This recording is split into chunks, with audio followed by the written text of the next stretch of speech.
A pair of new earthquakes is rattling nerves this morning in Oklahoma. Both are a greater than 4 magnitude and struck near Crescent, that's north of Oklahoma City. There are no reports, though, of damage. The first quake hit just hours after the release of a disturbing new government report. It shows seismic activity in parts of the country's midsection are now as dangerous as in California and Alaska.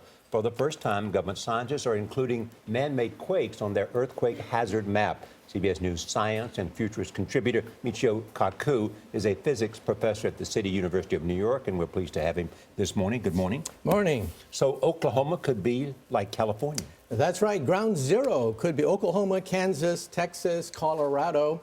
7 million Americans could be affected by this report, which is a game changer. Human-induced man-made earthquakes.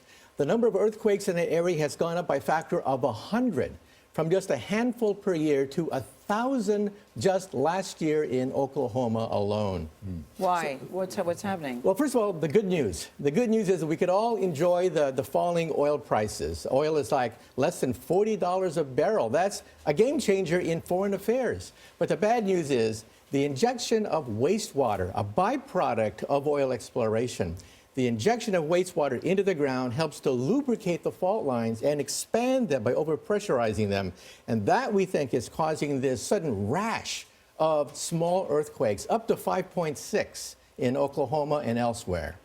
What's the number for earthquake that you have to pay attention to? Well, according to FEMA, the government, if a 5.6 were to hit Dallas, Texas, the damage will be $9.5 billion. And so we're talking about a considerable amount of economic damage if it hits a large metropolitan area. So are you suggesting we stop this kind of oil exploration? No, there are measures that can be taken. For example, we can perhaps do injection of wastewater away from known fault lines, away from populated areas. We can do more recycling of the wastewater. There are fixes that we can do, which would, of course, raise the price of oil a bit. But I think it's a small price to pay for safety. Thank you. All right. Thank you, Professor. Good to see you.